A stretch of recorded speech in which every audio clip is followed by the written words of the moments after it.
are tied for the largest halftime lead in playoff history. When did you realize that your team had it to that extent tonight? We haven't done anything yet. We're a pretty significant underdog in every game we've played in this series, and that will continue till the end. And we're going to keep approaching this like we have everything to prove. And we know people don't believe in us. And so we're going to just stay in the fight and keep fighting. All things about the scores and all that other stuff's meaningless. That this game is now history. And so we got to stay in the present moment as much as we can, try to maintain an edge. There's going to be a big haymaker coming on whatever day it is, Tuesday. And, that building is one of the few buildings that rivals Gamebridge for noise and fan enthusiasm and everything else. So, we respect the heck out of their fans and what they got going there. So, a lot of work to do. You've continually, including just now, said that each game will be harder than the previous one. What has allowed your team to continue to meet those challenges throughout the playoffs? It's just a day-to-day, hour-to-hour thing. A playoff series is, I don't know, sometimes they're 10, 12 days, sometimes they're 2 weeks. They have incredibly high and low ebbs and flows. A lot of things going on, a lot of conversation. Back in the old days, before social media, you had newspapers and there was plenty going on then. Now there's stuff going on in real time, as you sit and breathe, So you got to try to know the things to ignore and just stay in the moment and stay in the process. What was your view of the Benedict Mathurin ejection moment? I had a lot of questions about it. I saw one still shot where it looked like he had his hand flat, but they have a lot of different views. Whatever happened. He'll accept the ejection. Whatever else happens from it, and we just got to move forward. It's a learning experience for him, and it's. Playoff series are physical, they're chippy, they're personal, and we gotta stay out of the weeds of things that take us away from what we do best. So obviously Pascal and Obi got you started offensively, getting some post-ups against the back line of that 3-2. Just what kind of showed you that was the way to attack this thing, and what impressed you about just the way Pascal and Obi both handled getting buckets around the rim and also moving outside?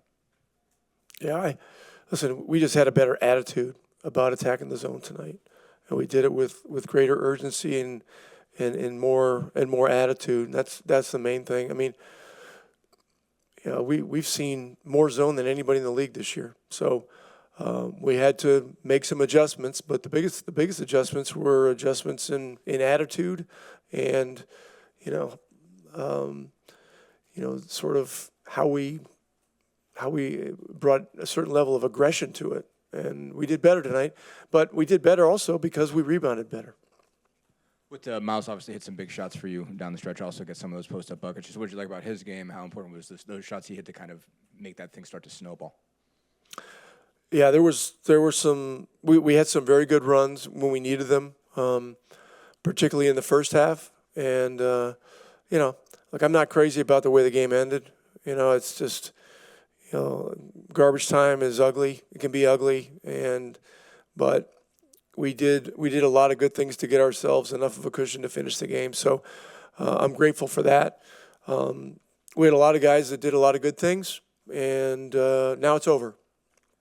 8 of 32 in the first half, you guys held them to. Just what'd you like defensively? 14 turnovers as well. I think they were like .77 per possession. Just what stood out to you just on that end?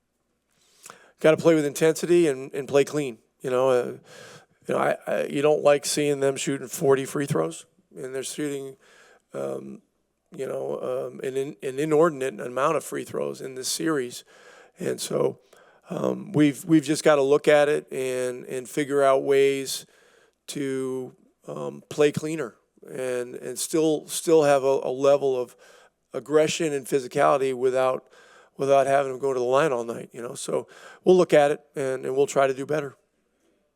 think Obi provided you with just from a shot-making standpoint off the bench, and also the Dr. J-esque layup?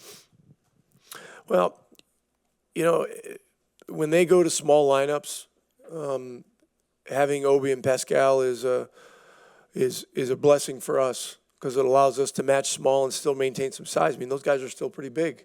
And so he did a lot of good things tonight. He's going to be aggressive. He's going to shoot open shots. He's going to be able to create late clock when you're in a bit of a bind, and he's a mover. He moves well. He's one of the guys that fuels us when we play well offensively. So it was much needed. Look, Game 3 was ugly. It was ugly, and our crowd was another thing that really fueled us tonight. And our guys responded well, but as I said, it's over, and now we got to get ready for the next. You guys are 41 at halftime. Was there a moment in that first half you realized or felt, oh man, we really have it tonight? We just came out with good energy. I thought last game they set the tone from a physicality standpoint. That's been a talking point from them all series, and they set the tone. And today we came out, set the tone from the jump, and really just rode that wave. But I was really proud of our performance. I thought obviously the first half was pretty amazing, the shot making, and I thought we were really good on the defensive end. But there's still. We still got a lot of work to do, and just taking it a day at a time. You can feel good about this for the night and move on. But, we had a lot of different guys step up. Our bench was amazing. Obi, TJ, Shep, TB in his first half stint I thought was really good. So we had a lot of different guys chip in, and that's why you see such a balanced scoring effort from all of us. You guys have 3 20-point losses the last 2 playoffs. You won the ensuing game all 3 times. What is it about you guys, or strategically or mentally, that makes it possible to respond like that? Well, I think first of all, our film sessions are always pretty ugly after a loss, especially when I think over the course of the last 2 or 3 years, you've seen when we are in like a 2-game series with somebody and we lose the first game, we typically come to play that second game. I feel like Coach is a savant when it comes to adjustments and getting the best out of guys, and I think we kind of just follow that lead, and his intensity come playoff time is it's easy to follow. And when we have a game like we had last game, such a letdown, he sets the tone with our energy in practice or film or whatever, and we just kind of follow that lead. So I feel like we're a resilient group. We've been through a lot, and we've been together for some time now. So I feel like you can always count on us to respond the right way. You say it's ugly. Is it the film itself that's ugly? The mood in the room? What can you describe that a little Well, bit? the film's ugly. But I think Coach does a great job of challenging guys as well. I typically get the brunt of it first, and then it kind of trickles down. But I think he does such a great job of creating, having equity within his relationships with all of us, that we know he just wants the best for this team and this organization. So we have a lot of conversations, me and him with other guys. You always see him sitting down with guys in the gym and things like that. So, I feel like that's really important, and, that's why he's one of the best at what he does. Seemed like out of the gate, you guys looked to Pascal and Obi to kind of attack the back line of that 3-2. Just how did you guys kind of see that as an opportunity, and what made them, how important was that? How good were those guys at just taking advantage of those, just getting smaller guys that could post up and score on? Yeah, I think those guys just setting the tone, really sealing, especially P to start the game, really got going. And then when Obi checked in, he did a great job of when he was setting screens, sealing the smaller guy and just finishing over the top, So I thought those guys were really good at setting the tone. I feel like last game we weren't in the paint as much. And, I feel like they did a great job of setting the tone. We all just followed it from there. But I felt like our level of aggression on both sides of the floor really set the tone, and we just kind of followed that lead. So, those guys were huge for us tonight. Beyond that, Myles obviously gets into that a little bit, also hits those big shots. I mean, how much did he kind of take it up another notch when he starts hitting some threes and getting the post-ups on top of that? Yeah, I mean, obviously what Myles brings to the table is amazing. His ability to space the floor as a big, and with them kind of going all out to deny and blitz me, I feel like we can really get him some open looks, and he's taking advantage of those and just playing the right way, letting the game come to him, not forcing anything, and I think he poses a different threat than most teams have at that 5 position. But I thought he did a great job of not only shooting the 3 but establishing himself in the paint when they want to switch. And I thought he was really good. Tyrese, hey, Rick was in here saying that the playoff series get personal and get chippy and all that. Can you talk about what happened in the first half when you hit a technical free throw and then you hit a three and the bench was giving it to you, I guess, or you're giving it back? Like, what's going on? What's going on there? Well, Tristan Thompson, as many of you know, is like my big brother. We got traded here together. We're really close. We talk very often. And we haven't really said many words to each other all series. And last game, he was letting me hear it on the bench. So it was really just like little bro, big bro banter between me and TT. But that's family, and that's all it's all part of the fun. You guys scored 35 off turnovers. What allowed you guys to generate so many turnovers in that first half? I think just our level of aggression, picking up full court, getting into guys as much as we could. I feel like, that set the tone. Them turning the ball and rebounding. I think those were the big things.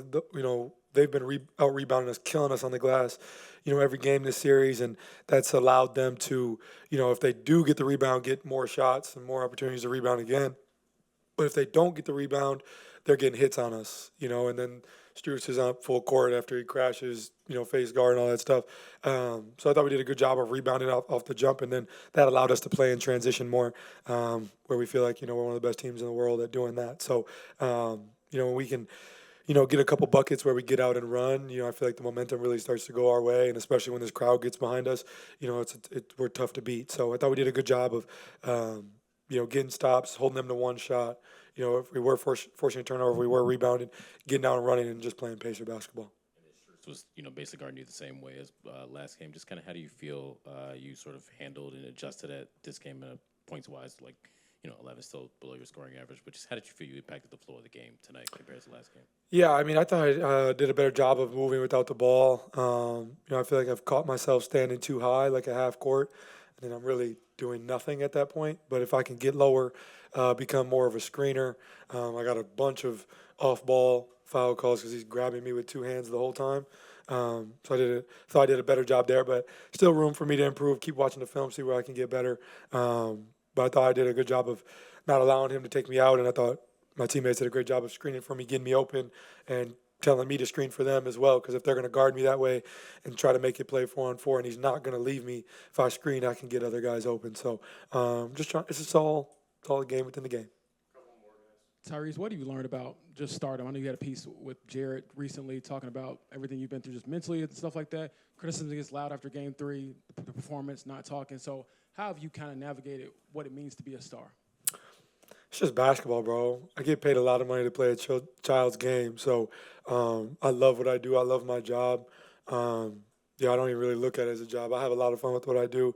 And, I think there's, always commentary behind what I do, positive or negative. And, it's hilarious because a lot of times it's people who know nothing about me have so much to say. It's usually the people who, don't come around or don't spend any time around me that have the most to say. But that's all part of it. I'm a basketball player. I love what I do. I love being here in Indiana. I love playing for this organization. I feel like, criticism, sometimes it's warranted, sometimes it's not, but it's all part of it. And I feel like, as far as, last game, I feel like our PR team does a great job of, putting me out there when it's time to talk. And I got to come out here and talk when it is time. And, I think, Mike and the staff did, tried to protect me a little bit last game. Maybe went a little overboard. Maybe I should have overruled it and come out here. But I wasn't really in the mood to speak. And he told me that he didn't want me to speak, so I left. And so if that's a problem, you guys are more than willing. Obviously, you guys are more than willing to talk about it. So keep having commentary around it. I'll continue to do what I do and live my life the same way. But it's all part of it, man. But it's just basketball. And I guess I'd rather have this issue. I'd rather have you guys talking about me positive, negatively, talking about me than not care who I am at all. So, life's good. Did you think it was a mistake at all? Going back on it, maybe I should have spoke. Yeah, sure, probably. Yeah, I probably should have spoke, but I'm a human being. So, not everybody here is perfect all the time. And, I answered all your questions the next day. I'm here again today. Any questions you guys have? For most of you guys that are here who come to every game, I am on this podium after every game. So the one game that I'm not, I know that, somebody had to put out an article about me not showing up when, they only show up for negative things that happen with our team. So, it's all part of it. Pascal, how would you describe the film session you guys had looking at Game 3, and how did that help you guys respond and play well tonight? Yeah, it was ugly. Obviously, we just know we didn't play the way we're supposed to,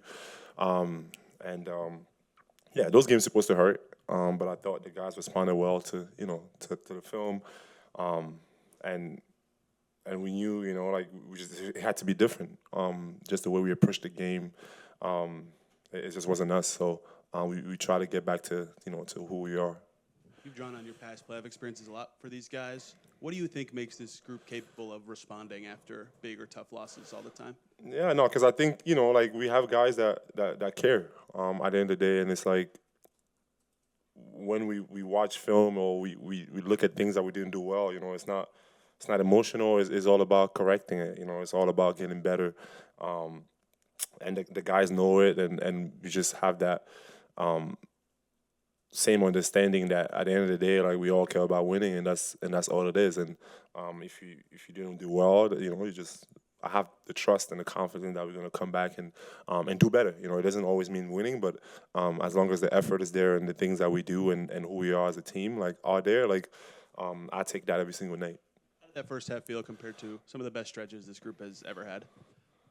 I think obviously, you score points, that feels good, but I thought our energy, our effort was there. I don't know what the rebounding was, but just trying to keep them to one shot, and just fight, man. I just thought we had fight. I don't really look at the points and all that stuff. I just thought our fight was there, which is important, and who that's Pacers basketball. But I guess obviously it seemed like you and Obi basically you kind of attacked some of those opportunities to post up basically on the back line. I guess how did you guys sort of see that as an opportunity, and what do you think each of you did well in terms of just getting a smaller defender back there and being able to get? I just got to take whatever is there, be aggressive. That's really all it was, just being aggressive, and it doesn't matter if it's me, Obi, or Myles, or whoever. Just be aggressive. How do you feel like that just opened up everything else? It just seemed like after a while, just the ball was popping after you two in particular got started. No, we got to keep moving the ball. That's who we are. That's our brand of basketball, and that's who we want to be. So I think at the end of the day for us is just continue to be us, no matter what. And there's going to be some games where it's going to be tough, but we got to keep our identity and who we are. And it doesn't matter who does what. It's all about getting the win at the end of it, and that's who we've been. And if you look across the board, everybody's contributing, and that's who we want to be as a team. Just to keep going on that, what impressed you about Obi and Myles? Just the way that they played. Obviously, Obi was taking advantage of a lot of the same situations, but Myles hit some big threes. Just how big were those two guys? Yeah, they were great. I thought the first unit was great. We had the energy from the beginning, and then the group that came after followed. And Myles played big minutes. Obviously, made some big shots. Obi did the same. He was just active, I think. And when Obi is active, athletic, and running, that's he's unstoppable out there just because of just how gifted he is, just being an athlete. And I thought that's what he did tonight. Pascal, what is it like when you see Myles just lighting it up like that at the end of the second quarter? No, it feels good. It's going in, right?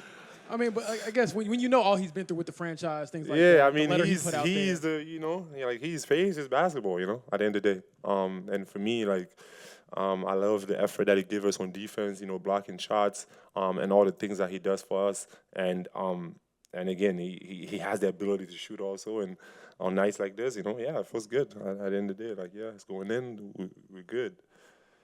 Pascal, I feel like this whole Pacer season has really been defined by resilience. And Tyrese even talked earlier. He was saying you guys are a resilient group, and I believe that you are.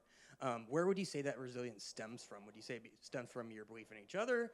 Where would you say that resilience I think we work hard. We work really hard. I think you have a group of people that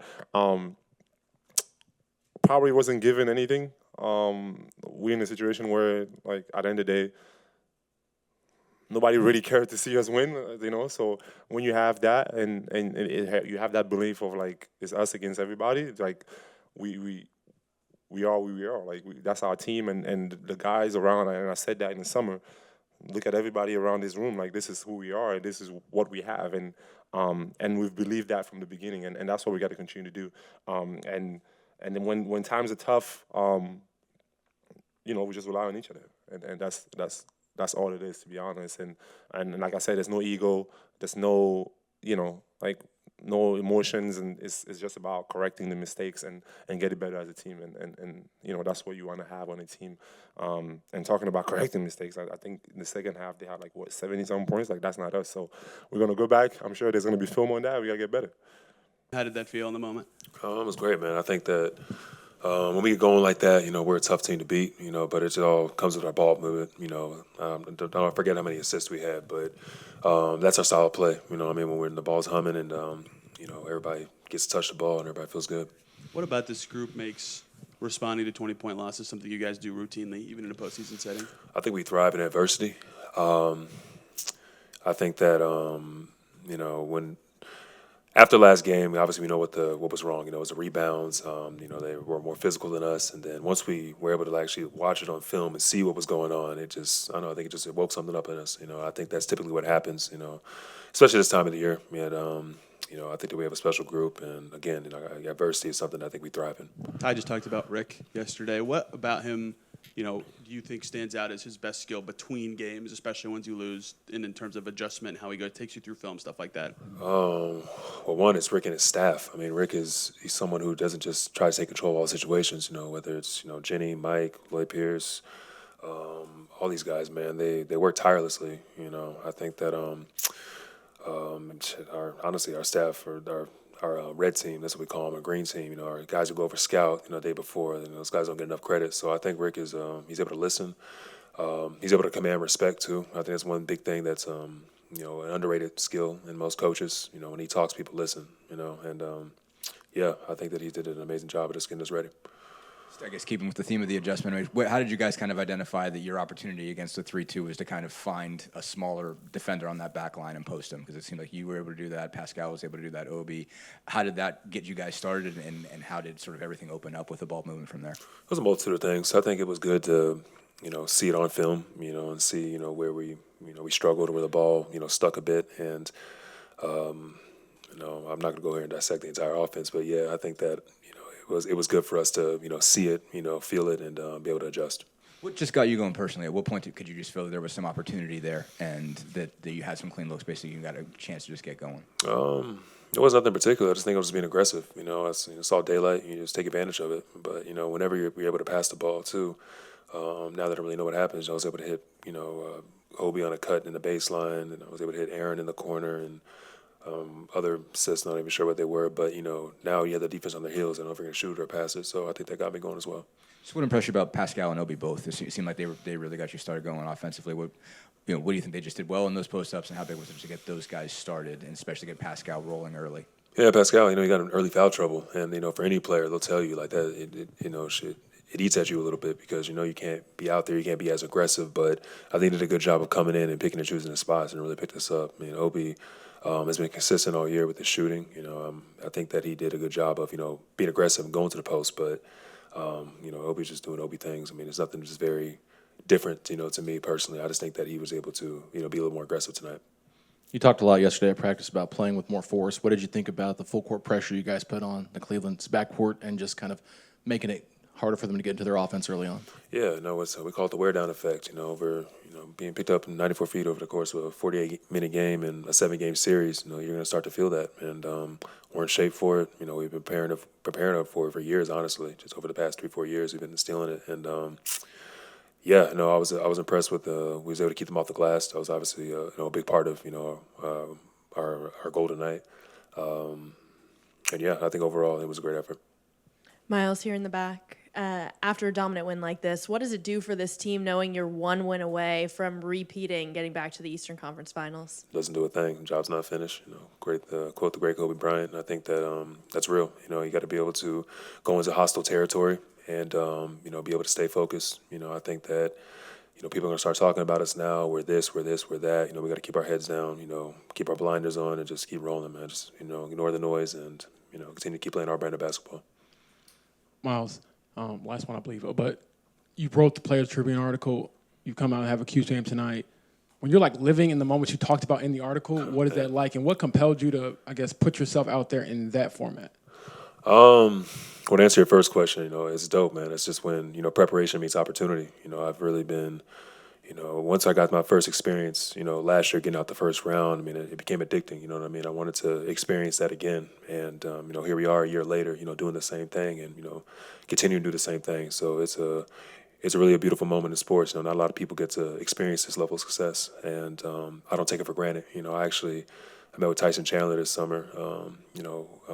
Obviously has a great relationship with Rick, and I think he said he was in the league for 17, 18, 19 years, whatever it was. He said he only had 2 legitimate opportunities, to try to win a championship in that 17, 18, 19-year career. So, I don't know, where my career would take me, but living in the moment and being present is something I've been very keen on and something I've been trying to, get our guys to, understand as well, just being in this present moment. And as far as the article is concerned, I've never had a problem being vulnerable, and just sharing my journey.